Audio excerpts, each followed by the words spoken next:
आज तुम लोगों को 3 ऐसी चीज़ें बताने जा रहा हूँ जो ना सिर्फ तुम्हारे लिए गेम चेंजर होंगी बल्कि लाइफ सेवियर भी इनको हम कह सकते हैं।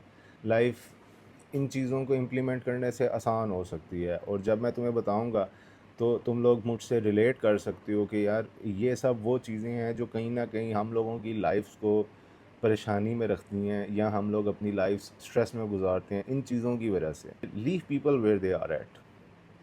लोगों को ज़बरदस्ती बदलना या उनको अपने मुताबिक बनाने की कोशिश करना, इन चीज़ों को छोड़ दो।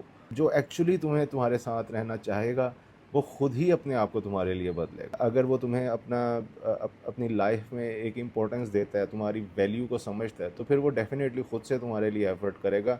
You don't need to do the thing that he is supposed और she is supposed to do for themselves.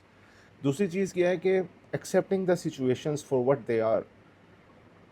हम लोग अपनी लाइफ कंप्लेंट्स में गुजार देते हैं कि यार काश ऐसे हो जाता, काश वैसे हो जाता, काश ये मेरी ही लाइफ ऐसी क्यों है, बाकी लोग जो बड़े अच्छे लाइफस्टाइल्स में जीते हैं उनकी लाइफ में स्ट्रगल्स क्यों नहीं है।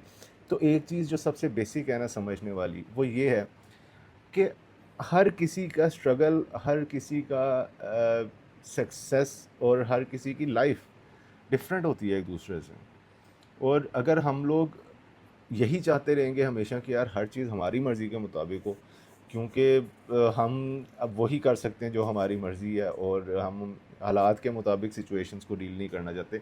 ये बेसिकली एक एक हम लोग अपने फैंटेसी वर्ल्ड में रहते हैं, जो क्योंकि जो रियलिटी से बिल्कुल डिफरेंट होता है। और जब रियलिटी में चीज़ें हमारे सामने आती हैं तो हमारा माइंड उनको एक्सेप्ट करने के लिए तैयार नहीं होता, जिसकी वजह से फिर हम चाहते हैं कि यार ये सिचुएशन, हर सिचुएशन लाइफ की हमारे अकॉर्डिंग बने।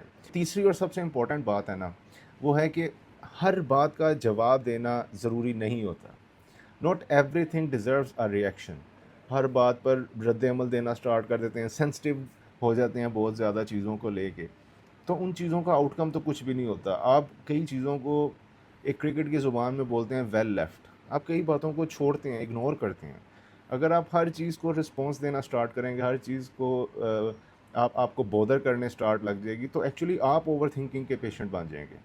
और जब आप एक दफ़ा ओवर थिंकिंग के फेज़ में चले जाते हैं ना, फिर आपके कंट्रोल में ही नहीं होता इस चीज़ को काबू करना और इस चीज़ से फ़ाइट कैसे करना है, उसको उस स्ट्रेटजी को बनाना। तो कमेंट्स में अपनी राय का ज़ाहिर ज़रूर करना। इफ़ यू गाइस थिंक कि ये 3 चीज़ें ऐसी होती हैं जो हर इंसान को इनफरादी तौर पर कहीं न कहीं पे अफ़ेक्ट कर रही होती हैं, उसकी मेंटल हेल्थ को और उसके थॉट प्रोसीजर को।